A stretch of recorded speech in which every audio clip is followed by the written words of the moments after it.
Hi everyone, welcome back to Stephan podcast, brought to you by Bold. For American listeners, go to getbold.io to buy, sell, and store your Bitcoin. And over at Bold, you have a 2 of 3 vault that you can use to custody your own coins. Now, joining me on the show today is Will Foxley. Will is a co-founder of BlockSpace Media. He is a podcast host of The Mining Pod, and also what the BlockSpace Media guys are doing is hosting this conference called Op Next. So we're going to get into all that today, but first of all, welcome to the show, Will. Yeah, thanks for having me on. We're doing a podcast with podcasters, so that's always fun as well. Right, yeah. Well, I mean, that's the trajectory. After you've been in for a while, people end up starting podcasts, and then eventually the podcasters interview each other. So There you go. Yep. But look, let's start with BlockSpace Media. I know this is something you've been focusing on, and obviously you're a co-founder of it. Tell us a little bit about what it is, what you're hoping to achieve here. Yeah, so I started BlockSpace about 2 years ago. Basically, the idea is we need an industry publication for Bitcoin media. Bitcoin Magazine is really focused on events. CoinDesk doesn't really do Bitcoin content anymore. Doesn't seem like there's a lot of Bitcoin content out there besides people just kind of having one-off podcasts like you and I have both had for a while. And then there's just Twitter influencers who are putting out Twitter content. Doesn't seem to be an actual industry publication or a trade publication, which you would kind of expect for, an asset class that's worth $2 trillion. And so I started working on this idea about 2 years ago. The first podcast we had was the Mining Pod, and we kind of built that out into a newsletter and TBD soon event to be launched for that vertical. And then we added Charlie Spears, who's really well known in the ordinals and BRC20 kind of degen token community for Bitcoin, the Bitcoin assets, as I like to call them, whether you think they're worthwhile or not. He kind of does that. So he has a podcast called Bitcoin Season 2. And then we started working on an event idea. We saw that there was sort of this missing part in the Bitcoin community for a scaling Bitcoin conference. Yeah, we started working on the idea of a scaling conference for Bitcoin. So that's basically what I want to come on and share about and talk about is do we need any changes to Bitcoin? Is it a good time to run a conference around these things? And BlockSpace as a trade publication in the space is intimately concerned with these questions. We're concerned with things that a lot of people don't care about. We run stuff on ASICs all the time. People are not reading that much about it. We run stuff on border seizures. We run stuff on institutions buying Bitcoin. We do it in more of an investigative reporter style way, as opposed to kind of a Twitter influencer sort of get likes and clicks. Right. Well, that is the challenge nowadays, getting attention for things that you either write or put out as a podcast.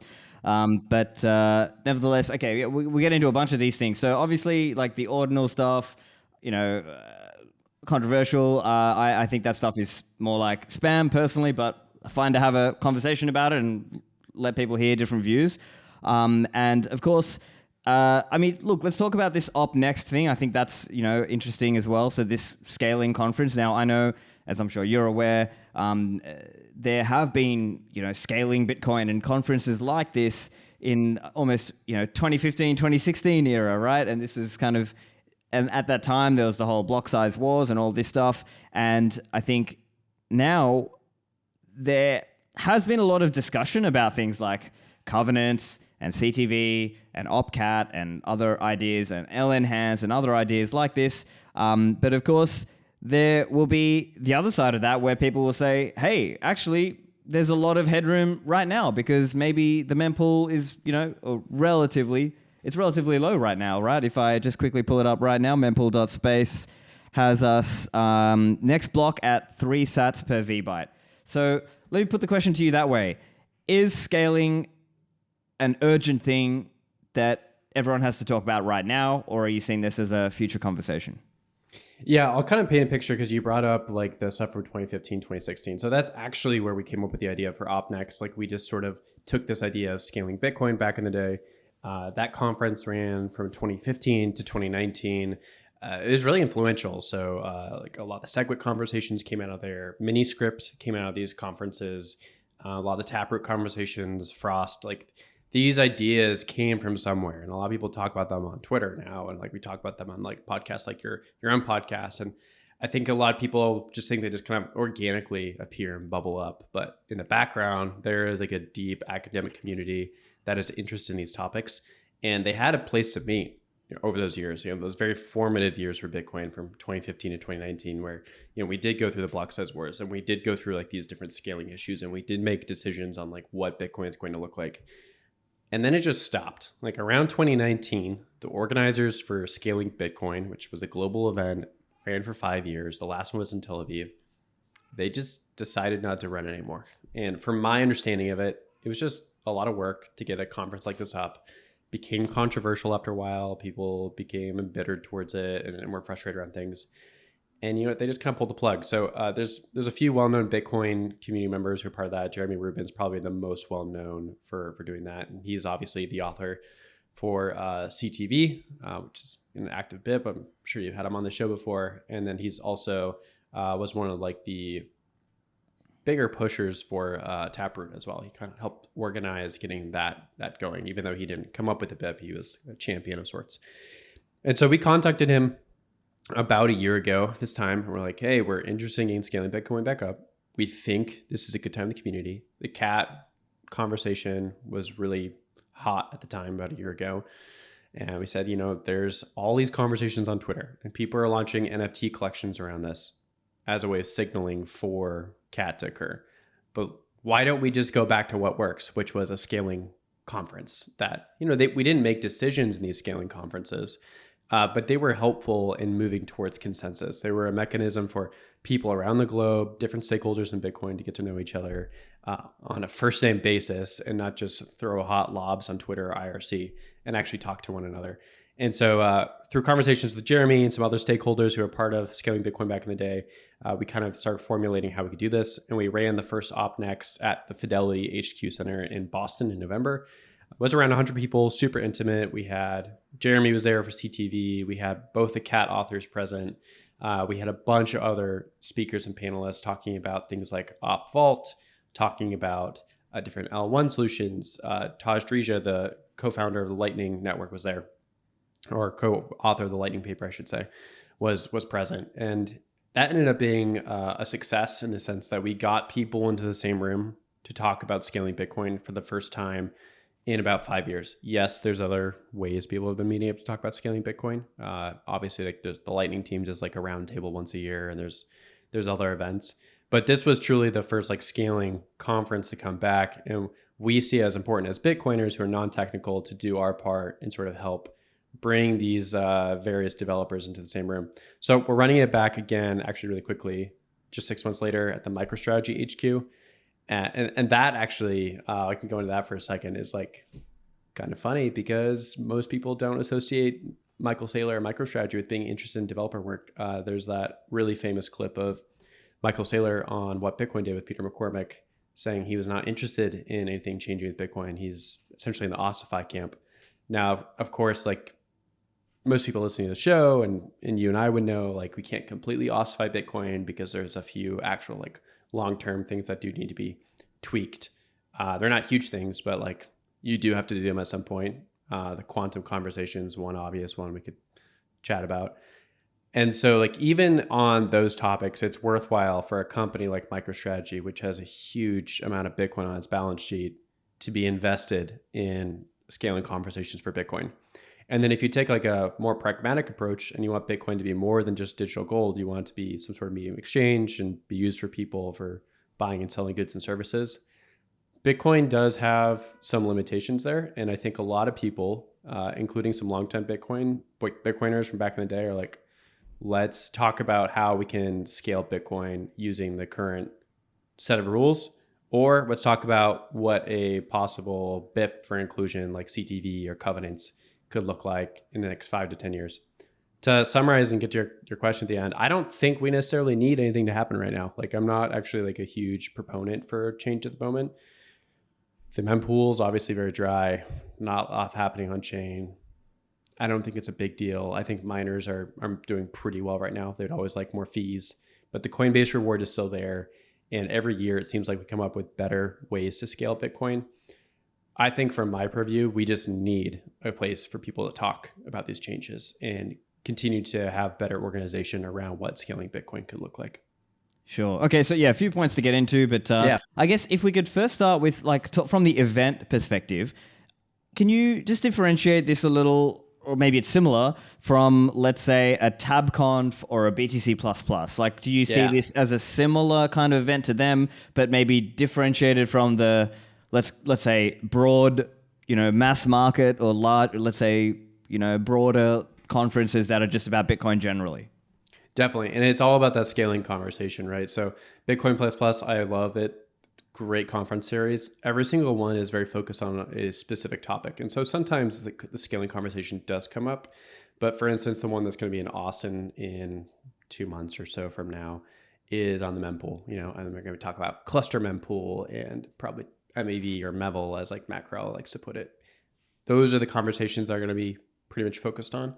And that kind of boxes you in to only having those specific conversations and not getting to like the next place, which is what are things outside of the topic, and then what do we do with it as well, like sort of the application, like what does scaling Bitcoin actually look like in a pragmatic sense.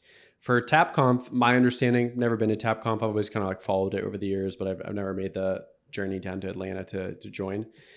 Seems to be like more focused on bringing kind of like the Atlanta community together, and then also just like lots of different conversations. So it's not necessarily very pointed. It's like, hey, here's all the things that are happening in Bitcoin development, but it's not necessarily like, hey, we have like a North Star for what the conversations are supposed to be.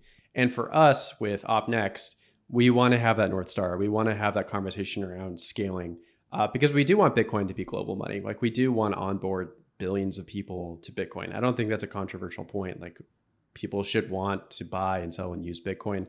And I think Bitcoin Plus Plus and TabConf focus more on like the focused version of that conversation and on the development front. And so we encourage people to kind of think about that in their presentations. We mostly do keynotes, 30-minute presentations with Q&A, limited panels. I think we did 2 last year and we'll do 4 this year. And now we're a 2-day event. So that's why we doubled it. Very limited. This is supposed to be presentations for people to talk about their L1 or L2 scaling ideas. It's very editorially driven. We take a deep look at these things. Colin, Charlie, and I at BlockSpace have been doing Bitcoin media for 7 to 8 years, Bitcoin Magazine, CoinDesk, Forbes, etc. So like we have a good handle on these things, and we bring in a lot of outside voices to help us kind of curate and throw out bad ideas. And we just kind of focus on those keynotes and those presentations in order to kind of drive forward the conversation about what does scaling Bitcoin look like. Gotcha. And I guess also on the topic of, I think this will be interesting for listeners also, is that it is being hosted at the Strategy office, or previously known as MicroStrategy. And as you said, Michael Saylor's view has, I guess, in recent years on podcasts, has mainly been a quote-unquote ossifier stance, although I think that sometimes the ossifier view gets a little strawmanned a little bit, but I think the steel man of the ossifier view would be something like bug fixes and maintenance only, right? It's not that it's literally no changes to Bitcoin Core or the implementations. It would be more like, should there be only kind of necessary bug fixes and no further future features? And I think that's probably the real, let's say, debate. And interestingly, for some listeners, I hosted a debate between Jimmy Song and Jameson Lopp on that at the recent Lugano conference. So that was kind of October last year. But I'm curious to get your stance on that around, let's say, the Steelman version of the ossifier debate, whether, basically put it this way, is your view, what would be your counter argument to the quote unquote steelman of the ossifier who says, no, just bug fixes only?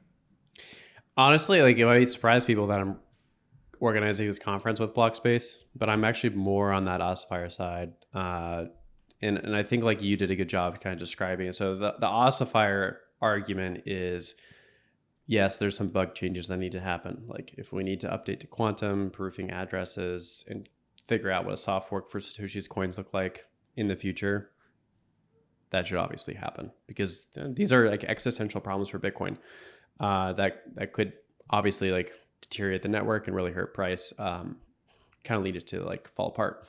So there's there's bug fixes, etc.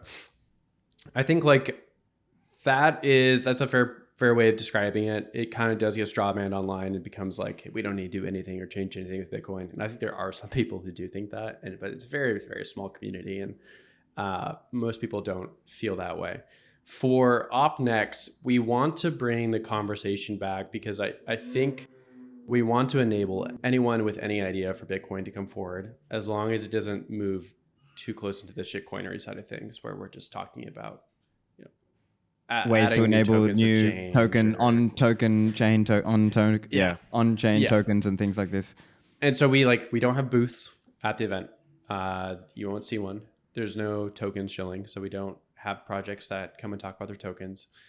We have projects that are interested in scaling Bitcoin. So, we have the Lightspark guys this year are going to be coming to talk about some of their new state chain stuff, which is really cool. We had the Alpin team at the last one in November talking about some of their ZK solutions for scaling Bitcoin. And some of these things do require soft work. So I think that's where the controversy comes in. But I do think it's a service to everyone in the Bitcoin community to at least platform people and have the conversation. Yes, you do need some filter policies, just to make a joke. You need some filter policies on these things, so we're not all getting spammed at a conference and having to listen to the next shitcoin pitch. But we do want to have legitimate Bitcoin projects on stage talking about how they see Bitcoin scaling, because we don't have all the answers, right? Bitcoin's an elephant. We can touch different parts of it and see it different ways, but no one has the full picture.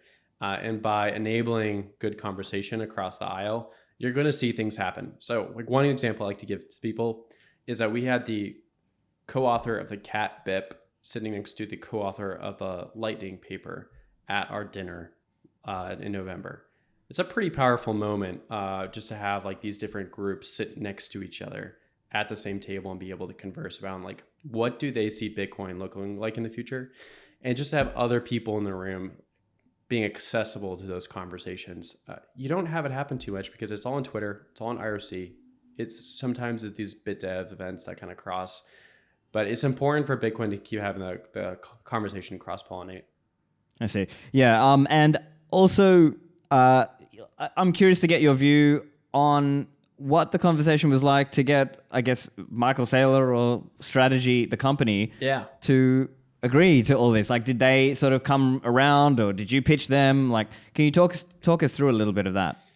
Yeah, they actually pitched us. So Ed over there, who is now with the Strategy team and kind of works on the educational side for Bitcoin initiatives at Strategy. He's a fan of what we do at BlockSpace. He listens to Bitcoin Season 2 quite a bit. He came to the last event when he was at Marathon previously. And he pitched us and was like, hey, you should come to Strategy and do your conference here. We have a lot of Bitcoin developers in-house that would love to hear these conversations. They're trying to work in-house on different Bitcoin applications, whether it be Lightning browsers or new ways of spending and selling Bitcoin. They're working on this in-house. Strategy obviously has a dog in the race for all these, or a horse in the race for all these things for Bitcoin actually taking off. And so they pitch us on bringing the conversation there. It was, pretty funny just to see the outcry at first when we put this out. So we had Luke Dasher and a few other people tweeting about the event, and we're confused because they heard about the event in November last year, and the immediate conversation and more the Ossify camps, if I may use that, was hey, there's a new shitcoin conference trying to push Cat, was basically the overarching narrative. And we were aware that was going to be a stigma for us just for the first year. And then when we launched at Strategy, there was confusion because they're Michael Saylor is more of an Ossifier. Why is he allowing this conference to be there? Truth be told, he doesn't really have that much involvement with it. Strategy is a big company, and he is doing a lot of stuff. He's pretty busy. So if he shows up, that would be cool. I think he could benefit a lot from the conversations that we're going to have there. He might not. We're really focused on the Bitcoin developers. The people we're pitching to come to this conference are engineers, executives, and founders, people who are making active decisions around the future of Bitcoin with their companies. We're not too focused on, the big influencers in the room. The one example I'll give is there's a cheat code conference is happening in the UK at the same time that OpNext is happening. I think there's a good example of the type of audience we're looking for. We're looking more for engineers. I don't think cheat code would necessarily be looking for engineers. They're looking for more for Bitcoin lifestyle and cultural people, which I think is also very important to have that. It's only one way you can onboard people to Bitcoin. The lead sponsor of this show is Bold, the best place to buy, sell, and save Bitcoin. For listeners in the US, Bold lets you secure your financial future with complete peace of mind by integrating a low-fee, Bitcoin-only brokerage with next-gen multi-sig vaults. With Bold, you can smash buy Bitcoin or set a DCA plan for only 0.99% fees and seamlessly deposit the Bitcoin direct to your Bold vault. The Bold Vault is a 2 of 3 collaborative multi-sig where you hold 2 keys and Bold holds 1 as a redundant backup, protecting against loss or theft. You can use Trezor, Ledger, or Cold Card hardware wallets to spin up a Bold Vault in just a few minutes, and the Bold Vault is the only collaborative custody vault available with 0 monthly fees. They're also offering 0 fees on your first $10,000 of Bitcoin buys and $25 of free Bitcoin when you buy $100 of Bitcoin or more. Try Bold today and upgrade your stacking experience over at getbold.io. And now, back to the show. Yeah, and certainly interesting. I think as you said, like the public stance, let's say, of a Michael Saylor, at least at that time, maybe that's shifting a little bit over time, but certainly interesting to see. In terms of the speakers, so do you want to just run through some of the speakers, who's coming, just to make that clearer for listeners? Yeah, I mean, the biggest thing about this conference versus the last ones, we're trying to differentiate the content. So if you're interested in this, like we have all the stuff up on our YouTube channel and our website. So it's on opnext.dev for the website if you want to watch the older stuff. The stuff from the last conference was around OpVault. Peter Todd came and gave his presentation on different covenants, a covenant review. The Bitcoin Pipes paper, which is basically like this very math-heavy way of simulating a covenant on chain. We had the OpCat authors. So those were sort of the conversations for the last one. For this one, we're actually focusing more on custodians and we're focusing more on institutions. Obviously, we're at Strategy. They have a lot of Bitcoin and they're a pretty big company. So I think just focusing more on institutions makes sense for this one because you do want to get institutions involved with Bitcoin. I mean, there's like this hardcore maximalist side that has been made fun of for a lot of times. And I actually kind of vibe with it. So I don't know why people make fun of it, but that's like, we don't need institutions involved with Bitcoin. Fact of the matter is most people are going to buy Bitcoin through an ETF. You can see that through the numbers over the last year. And most people in the future will probably buy Bitcoin through their bank, which is kind of a funny idea, but that's probably where a lot of this will happen. So we want to get the institutions more involved and actually meet the BIP authors in person, meet the people who are working on the open Bitcoin core ecosystem. And so to that kind of fact, we brought on the Coinbase custody head, Rick Schoenberg. He is the head of Coinbase custody, where all the ETFs basically put their Bitcoin. That's 20% of Bitcoin supply outstanding is now in these ETFs, and a lot of it's in a Coinbase address. So we wanted to get him to the conference to talk with developers, to talk about different custody solutions, including enabling or enshrining different custody solutions right into the base layer. I mean, you kind of open the show talking about multi-sig. And, that's one way of doing custody for large institutions. And I'd be interested in knowing like Coinbase's setup. But there's other ways of doing it as well. And one that was interesting in the last few years has been OpVault, which sort of enables you to have a vault application, I believe like some time delay function on chain. And there's different ones. There's like hash blocks, things like that. But yeah, Coinbase will be there, which we're very excited for. We're working very hard to get some of the ETFs there. We don't have any confirmed yet, but like very, very close on all of them. We'll be doing a quantum conversation with Hunter Beast. He's Crypto Quick on Twitter. He's been kind of leading the charge, talking about quantum proofing Bitcoin, or at least like enabling a quantum address. We'll have Demand Pool, Alejandro de la Torre, talking about different ways of decentralizing mining pools. And then we brought in some people from the Bitcoin core community that we're very thankful for. So Mike Schmidt, who's the co-founder of Brink, will be there just moderating a panel along with a few other people. And we'll also have Intange Gibbs presenting, and Greg Sanders. I'm not actually quite sure what he's presenting. Insta Gibbs, on. Yeah. So we'll be having them on. They have a few presentations slated. So we honestly have quite a wide grouping of people, everyone from Bitcoin core to major custodians to mining, all the way to people who are interested in developers in Bitcoin, but not really associated with any camp.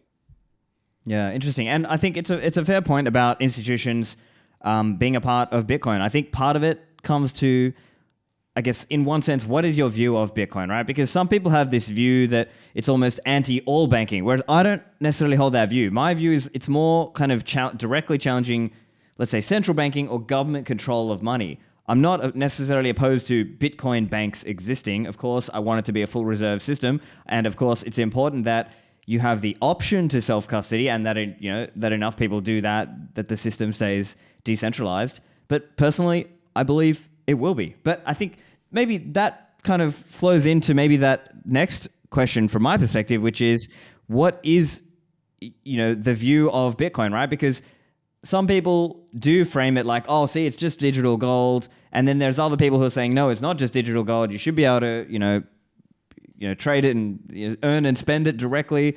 And I think my view is more like you can do everything with it today.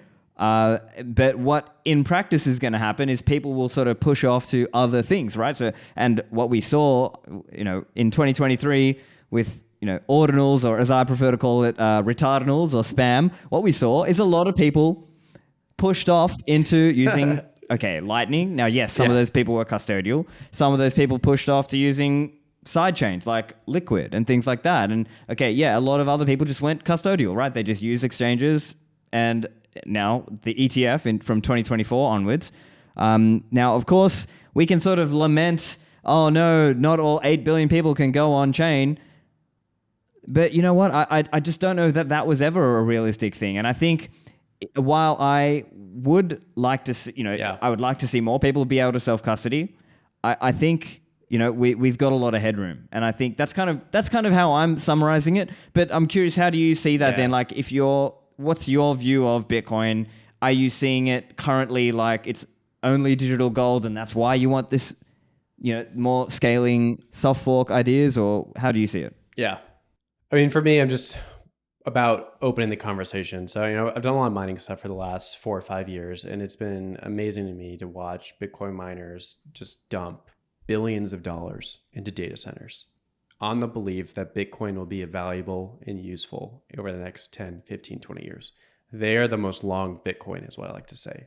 Developers and like startups, yes, they're long Bitcoin, but Bitcoin miners are buying infrastructure and putting it into the ground that would be worthless otherwise. Now, today we have AI HPC that can offset a lot of these things, but a lot of Bitcoin mining sites are still not very useful unless Bitcoin was around. And so for me, I saw like these like truly bullish Bitcoin miners who are bullish on Bitcoin, the asset, but they had no place at the table with the Bitcoin developer community. And I said, like, I can be someone to help that because I did Bitcoin development coverage at CoinDesk in 2019 and 2020. I've been in those rooms. Now I'm in the mining room and I can bring these two groups together. And so that was a big reason for launching OpNext. I see Bitcoin very closely to what you just said. Like I probably lean more heavy towards like the Hal Finney theory about like Bitcoin needing some sort of neobank in the future and people kind of custodying their Bitcoin in bank institutions, whether it be the banks of today or banks of tomorrow, who's to say. I think the biggest thing is that you have the ability to withdraw that Bitcoin into self-custody whenever you want. And that is a huge upgrade from fiat. It's a completely different game than fiat, where I can't be debased and I can take my asset and walk away with it whenever I want. Those two things are a huge bonus just for the liberty movement. So I'm a big fan of that just being the simple case. Now, it'd be nice to have our cake and eat it too. And I think that's where we can have these conversations around, why can't we scale Bitcoin to 1 billion people? Why can't we get applications on Bitcoin that don't cause spam and don't cause future problems? Why can't we look at these things? And so that's where I want to have the conversation. I think over the last few years, especially since the 21 class of Bitcoiners came in, there was just like a lot of these conversations were shoved off to the side because it was seen as just complete shitcoinery. But a lot of the important conversations that have moved Bitcoin forward have come from different ecosystems or have come from different ways of thinking about Bitcoin. And so we want to bring those conversations back to the forefront at OpNext, obviously keeping a hand on filtering out the bad conversations and focusing on things that are going to be useful. So I'm not a big proponent for soft fork, honestly. I mean, like, I do think covenants are important. And like, if a covenant was to be moved forward, I would be more interested in that. I don't see a need for anything at the moment. I can see an argument for it, but I'm actually more in like team slow and steady. And that's why in this conference, we're focusing more on custodians. We're focusing more on some of these other conversations.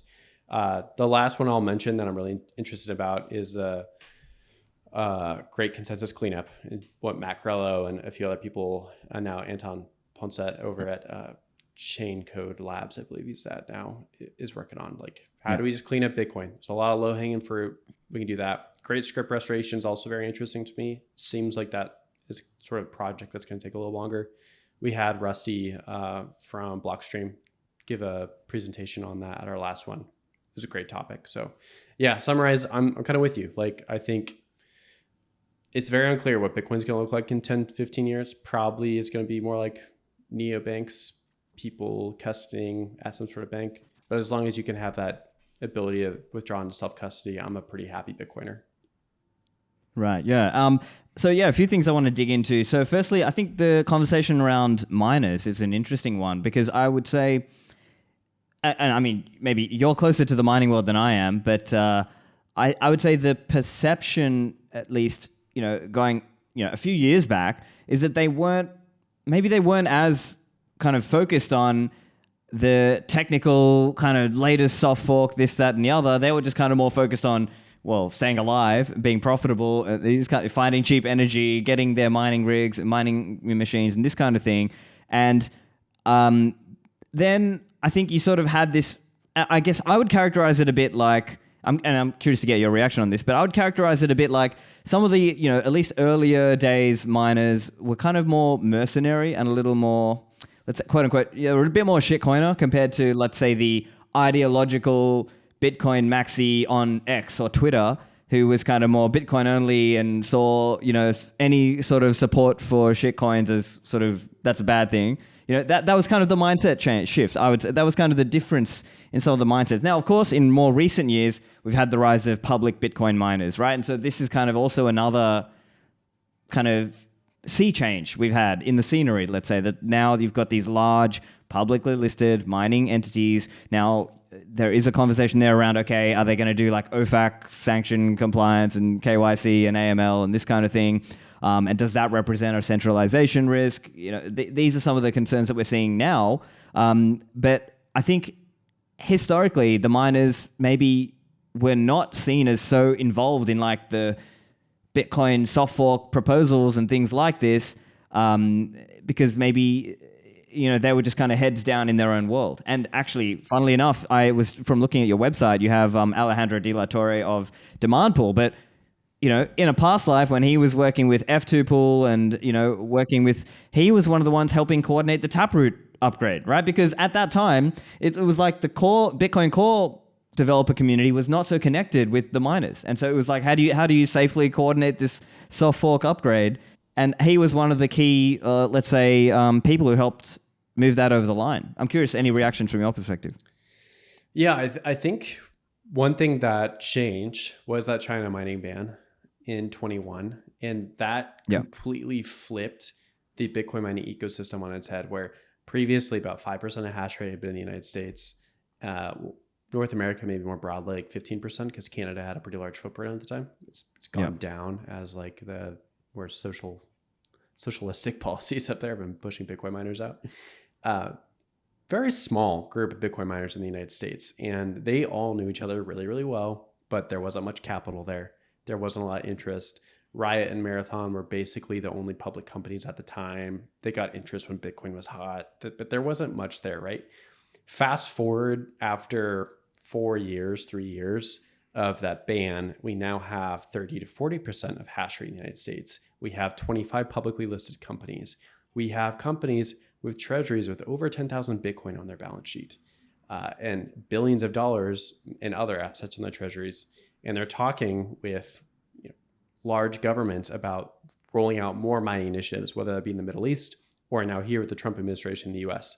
The game for Bitcoin mining has changed so dramatically that I think a lot of the Bitcoin community loses sight of it. And I think the Bitcoin developer community probably knows about it. They're probably aware that there's a lot of money here. And I think that's probably the best interest, as like developers are like, hey, can we get some funding? But I think they should also realize that there's a new professional class in mining now. Like, these are public companies. They can hire engineers, and a lot of them have engineers on staff now.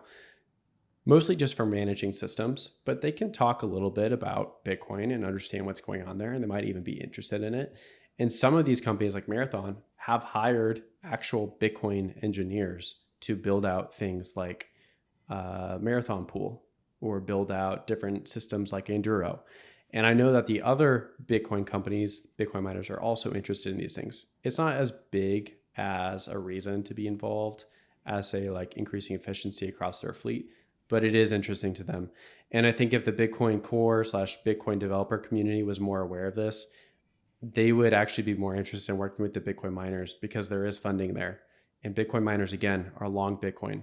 They're the most long Bitcoin out of anybody in the room anytime you walk into a Bitcoin conference. You know, they pay for the Bitcoin conference basically every year. Right? The miners have the cash. And I think if we could get these two communities to talk to each other, we'd find that there's actually more similarities than there are differences. A lot of people just assume that like the legacy of the block size wars is going to be like this friction between the two camps, when in reality, like that was a problem a while ago. But you know, most Bitcoin miners, they're probably more in the Ossify camp. They don't want to hurt the base asset that they have these huge contracts for mining going into the future for. There's some Bitcoiners who are like, yeah, fees are low. We'd love to juice fees right now. But a lot of Bitcoin miners are actually more Ossifiers, more in that slow and steady camp. And I think getting them into the same room with Bitcoin core and Bitcoin development community is only a benefit for everybody who's involved in Bitcoin. Back to the show in a moment. This show brought to you by CoinKite.com, the creators of the best Bitcoin hardware security devices such as the Coldcard Mark IV and the new Coldcard Q. Now, we use Bitcoin hardware security devices to keep our keys offline, our private keys offline. Now, the way these work is you can do that setup, write down your 12 or 24 words on the seed word cards, and keep that secure. Now, you can use this device to interact with the Bitcoin network using software such as Sparrow Wallet, Electrum, or Vector Desktop, or Nunchuck as a few examples. Now, you have a range of security features that you can use with these devices, such as passphrases, you can use seed XOR, or my favorite is multi-signature. Now, if you're starting in a basic way, just start with the device and the USB-C cable, plug it directly to the computer and use it that way, and then later improve your setup. But I believe these devices are great at helping secure your coins, especially as you start to migrate up into multi-signature security. But don't be disheartened or don't be scared away. They are accessible, and I think you actually do learn about Bitcoin in the process. So to get yours, go to coinkite.com, use code Livera to get a discount on your cold card. This episode brought to you by Galloy. They are building banking software for the Bitcoin age. So if you are with a bank, a fintech, or a startup looking to offer some kind of Bitcoin product, whether that is a Bitcoin collateralized loan, deposit accounts, or payments, Galloy can help you. Their latest product is called Lana. It is a loans management platform, and you can use this to come to market quickly and offer a loans or Bitcoin collateralized lending product for your customers. Now, Galloy have a lot of experience in the space. They started with Blink Wallet in 2020, and they've since grown this to become a community favorite over time. And so they have a lot of experience making things work in a secure, reliable, and scalable way. So if you need assistance coming to market quickly with a Bitcoin banking product, such as lending or deposits or payments, talk to the team at Galloy. You can email them. The email is biz@galloy.io, or go to the website galloy.io. And now, back to the show. Yeah, okay. Well, I'm curious, though, because I'm not disagreeing with you, but I'm curious your view on, in the 2023 era when, the spam was, going strong on chain, there were a lot of miners who were interested in that, right? They were trying to lean into that. They were trying to say, hey, how do we support this, ordinal stuff or inscriptions and all this other stuff, right? So in that sense, do you think that was, do you agree or disagree? I mean, I think at the time there was some miners who were certainly involved with it. And, they are profit maximalists, and also it's a permissionless chain. You couldn't really stop the ordinals movement. And you saw miners to the other side of it, right? Like Ocean Pool spun up, not really around this narrative, to be honest. Right, but that was like just late 24 sort of thing, yeah.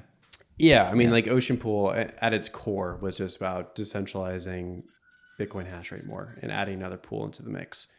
It was not about spam, Kind of they latched stopping the onto that spam. narrative. Although some of the personal views of some of the ocean people is anti the Yeah, spam, but the actual totally. company, the mining pool itself, is more about decentralizing mining, right? Probably fair to say that.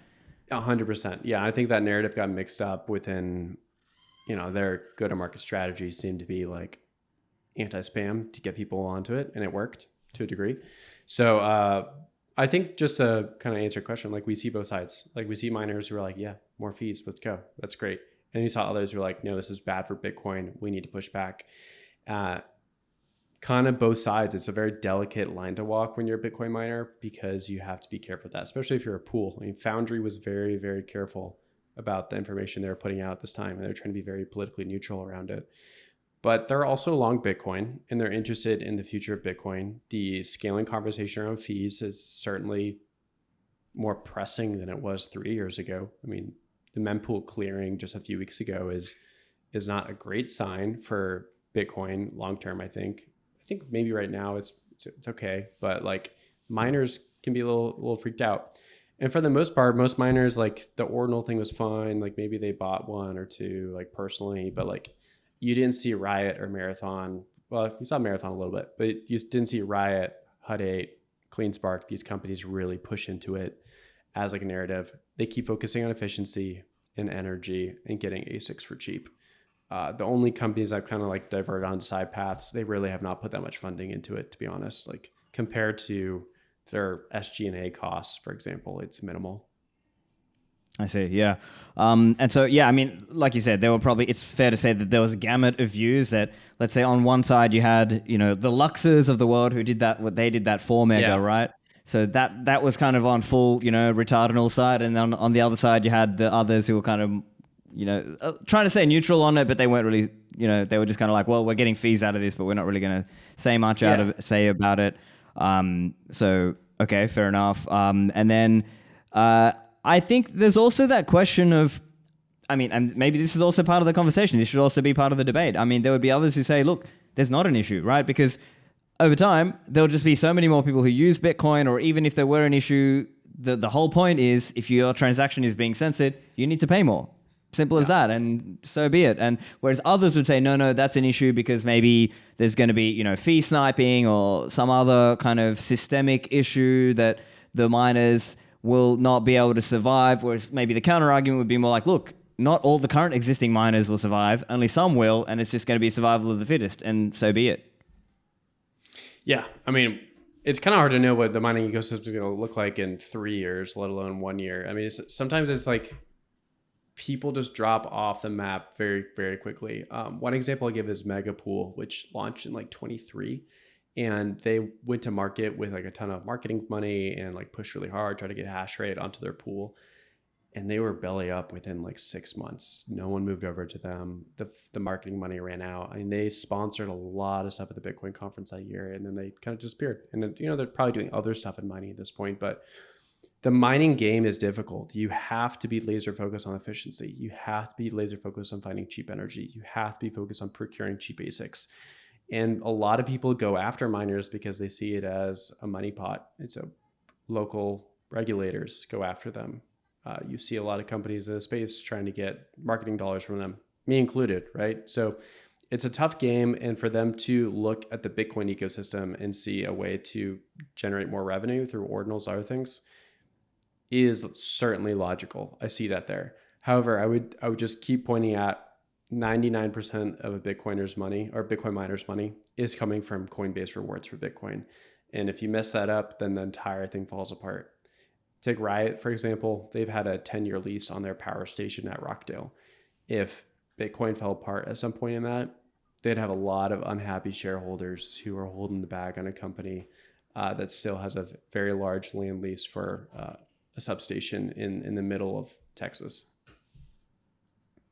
Yeah. And I think that's also there's also been a lot of back and forth conversations on the efficiency of some of the large public miners, right? And I'm sure, again, you're more of a specialist in this area than I am. So I'm curious your view on that, like the efficiency or inefficiency of some of these public miners. Are they just leveraging cheap access to, capital and in some ways being inefficient relative to the private miners, let's say. I'm curious your view there. Yeah. So we do a lot of coverage of mining, obviously, at BlockSpace, with the mining pod sort of being our like general content for it. And then we do a weekly newsletter kind of diving into questions like you just asked about these things. This one you can go back and forth on a lot. So example that I've gotten actually from the public landscape from a CEO who told me this, said, they have about 1 billion that they've raised through the public markets through ATMs or just initial capital offerings, these sort of things. And now their market cap is $4 billion. So by every metric, you'd say that's a wealth creation event, wealth generation event. Now, of course, there's like sad stories in there where people like bought high, sold low, those sort of things. But in aggregate, you went from 1 billion to 4 billion. That's a wealth generation effect. We see this with most of the public market caps for miners, that they're always like over time going up. If you're in the bigger ones, the big get bigger faster, and the small ones kind of just, they're generally going up, but they're not going up super fast or very interesting. And so that's where you get the conversation around like, when should you go public? At what size should you go public? Does the market really have appetite for yet another publicly listed Bitcoin miner? And should you just say private? There's a few interesting private models out there that are really interesting. I really like what Jamie McCavity and the Core Mint guys have been doing. They raise Bitcoin and then they sort of generate a Bitcoin yield over time and then are able to offer that Bitcoin back to investors in the future. And the only reason this works is because it's a debt instrument. So it's a traditional debt instrument. I know people get scared when you hear Bitcoin yield, but it is actually a traditional debt instrument, and they have like everything by the books. They're using one of the SEC forms for raising money in this format, and they're able to give Bitcoin back because they're a Bitcoin miner who makes Bitcoin for less than it costs to buy. And they're consistently one of the lowest cost producers of Bitcoin. They're like, I believe sub $30,000 to produce a Bitcoin right now, at a time when Bitcoin's trading for 100K, right? So they're able to offer Bitcoin back to those original investors and then continue to use the investment money to generate new sites and build up new sites. So kind of depends on the playbook. There's a lot of private miners who just have gotten washed out. We certainly saw that this summer, where difficulty did not really rise all summer. In fact, it dropped a little bit in some instances. And more than likely, hard to know because it's private markets, more than likely that was a lot of private miners going under or being consolidated, turning off for a little bit. Meanwhile, we saw public miners continue to deploy hash rate, continue to increase their sharehold of the network. What does that mean for Bitcoin? Like, I would love to see kind of stop at a certain point, or at least these public miners diversify to different jurisdictions. Ethiopia, South America, even China again are hot markets for Bitcoin mining, and I'd love to see these public miners who have so much access to capital use those funds to move elsewhere, help diversify the network. So not to sit on a fence post, but I do think that both models work as long as like you're focused on your North Stars of cheap energy, cheap ASICs, efficient deployment. Right. Yeah, and what we've seen, as I understand, is this model of some of the larger public miners have been trying to go for the AI sort of, let's say, having another business line. And the idea is this AI and HPC side of it is sort of used to help them stack sats in the bear market, or at least stay alive, stay afloat in the bear market so that they can buy cheap machines and then ride the next bull market, right? And so it's sort of, they're kind of diversifying their businesses as opposed to all being pure play Bitcoin miners. Would you say? Yeah, I mean, there's different ways of cutting it. So like the AI HPC stuff, you're seeing some large pivots into it, whether they want to or not. Riot has recently had like an activist shareholder get involved, and they're basically trying to push them towards using their megawatts of power for AI HPC. I think it's a better way of using shareholder capital. And then you see others like CleanSpark. They're like, no, we're a pure play Bitcoin miner. We're focused only on this. And the ones that are kind of pivoting, that are success stories, are the Core Scientifics of the world. They have this deal, CoreWeave, $12 billion deal over the next decade or so. And, there's going to be building out and retrofitting their sites for AI HPC. The reason that works though a lot of times is because there's experience. The Core Scientific team is one of the oldest groups of Bitcoin miners here in the US. So they have like such intimate and deep knowledge of Bitcoin mining, but they also come from the data center game, when a lot of Bitcoin miners do not come from the data center game. They come from like all kinds of walks of life. I mean, I've met Bitcoin miners who were into running video game stores, who were personal trainers. You know, they just like found Bitcoin, were trying to figure out what to do with it, and decided to mine Bitcoin. Yeah. But the people who have the data center experience are really going to be the ones who are able to pivot successfully and both mine Bitcoin and do the AI HPC. Yeah, interesting. Okay, yeah. So and yeah, it's a fair point, as you said. There are some miners who do remain pure play Bitcoin miners, and others who are doing the diversification and having multiple streams and lines of business going. I'm also curious if you have a view. I mean, obviously, every 4 years, Bitcoin the block subsidy halves, and so. And most of the reward for today is coming out of the subsidy, not out of the transaction fees. So, you know, I guess just kind of very loose, rough analogy, but it's almost like every 4 years, the bottom 50% of miners are kind of getting culled out, aren't they? And so I'm curious if you have a view. Is it like only the top 10% or the top 25% who are kind of really making good money, or what do you think? Yeah, it's difficult to answer, though. The way I'll phrase it is like, you have to be worried about two metrics: hash price and hash cost. So hash price is like all in metric, how much you're going to be earning from mining Bitcoin, sort of like your Bitcoin mining revenue. It's going to include your Coinbase and your transaction fee. And then your hash cost is going to include, depending on how you break this down, and public miners love to mess with this metric to make themselves look really good.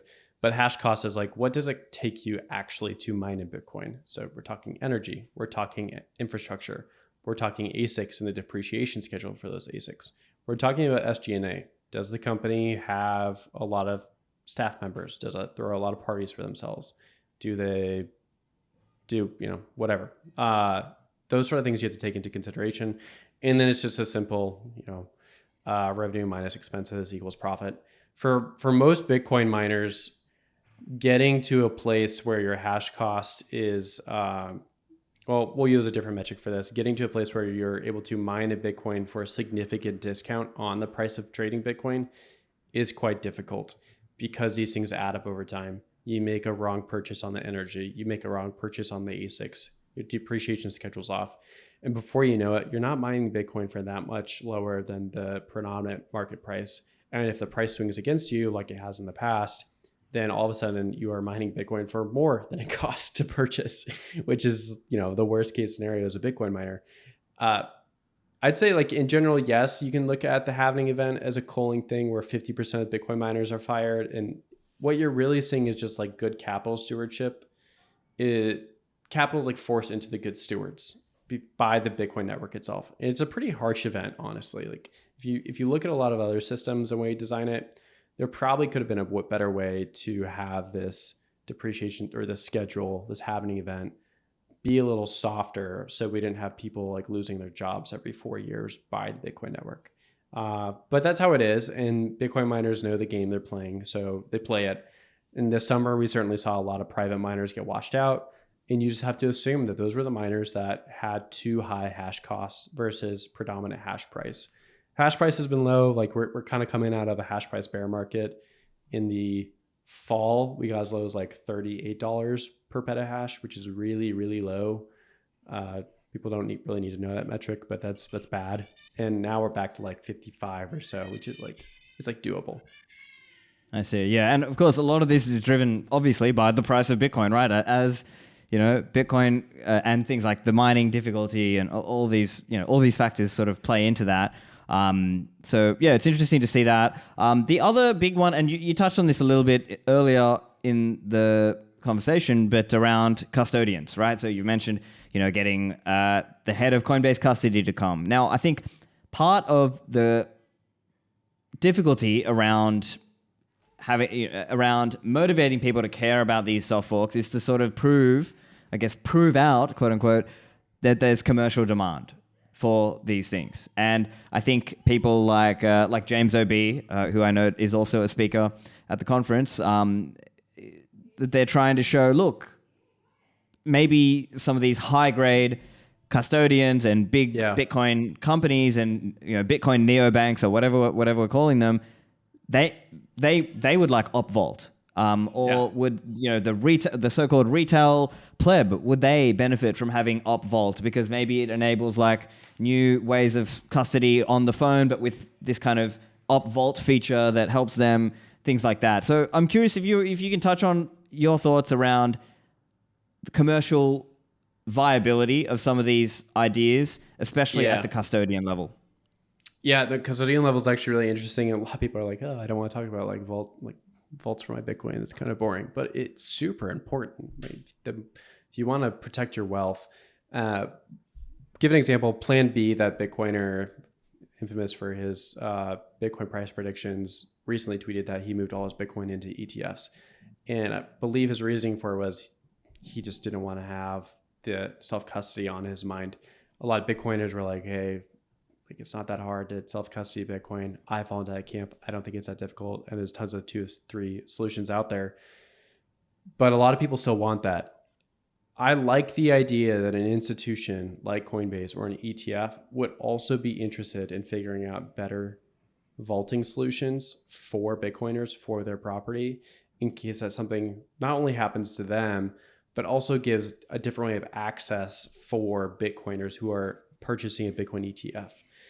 I mean, we can imagine a world where in the future, if you're buying Bitcoin from your bank, that you have some sort of multi-sig scheme with the bank in order to get the Bitcoin back if there's a run on the bank. And there's things like that we could start like thinking about with the Bitcoin network that would be quite interesting. And the fact that these institutions are willing to have these conversations, I think is really bullish. Really shout out to the Anchorage team. They've really been interested in this. They came to the first OpNext, where great presentation. You can check it out online, OpVault presentation from Sean Ryan, and they'll be following up with another one to talk about OpVault. And the fact that these custodians are zeroed in on what the Bitcoin network might need to make self-custody better for Bitcoin plebs, I think it is worth some applause. Even if you are someone who says, "Hey, just use a multi-sig or figure out something like Miniscript, like the new Trident project that Rob Hamilton just launched." Like there's obviously solutions for that, but the fact that these institutions care about it too, I think is really noteworthy. Yeah, interesting. I guess we're coming up to the end of the hour that we normally do. Yeah. One other kind of, I guess, harder question I want to put to you is, Totally. would you or do you have someone representing a quote unquote ossifier view at the event, right? Would that be interesting? Because if the only people who might be interested to go are the people who want to change, well, what about and I'll give you a reason why. It could also be that, some of these events are, let's say, attended and promoted by the few hundred people on Earth who are most involved with Bitcoin and who really want a change. But what about the kind of silent majority of all these people who, as an example, now some of the ossifier arguments might be like, look, if you bring in this new change, now could it be creating future technical debt, something that has to be maintained into the future that people aren't necessarily going to use, or maybe there are people who, see that as, so I guess in that sense, would you have a quote unquote ossifier or someone who is more quote unquote Bitcoin conservative come and represent a view there?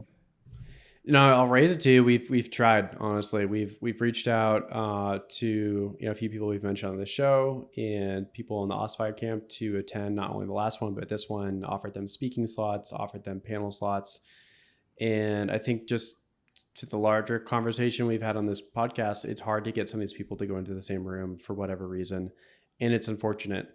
That being said, there is a team or a group that is similar to Ossify Camp, which is Team Slow and Steady. Right. Like AJ Towns is probably the proponent, or he had a blog post called this. So yeah, go on. Yeah. So the Team Slow and Steady is probably like the best we can do for now, because they seem to be more open to conversations. And like Steve Lee is on that team, and he was at the last OpNext, and he presented his paper that he wrote with Lynn Alden and Ren from Electric Capital. Oh, right. This is the BCAP, the consensus project. Yeah, go on. Yeah. So they did a presentation on that, and Steve was there all day. I don't think he's able to make this one, unfortunately, just the conflicts, but we have actively pitched getting other groups in. I mean, I myself, I think fall more into that as well, just as one of the conference organizers, one of 3 conference organizers. So yeah, if you are an Ossifier and want to come to the conference, let me know. We are available to have conversations. We're filling up panel slots and speaker slots about 95% done. But we'd love to have different viewpoints and get people into the same room just to have a conversation, just to have dinner with each other and share and exchange views on like where Bitcoin can go to help scale it to the next billion users. Fantastic. Well, look, let's leave it there. As I said, I think it's an interesting discussion that people should have. I've been hosting some of these discussions myself, but people who want to check it out, it's opnext.dev, and on the BlockSpace Media side, it's blockspace.media. My guest is Will Foxley. Will, thanks for joining me today. Awesome. Thank you so much. Appreciate the show and the work you've been putting into it for the last few years.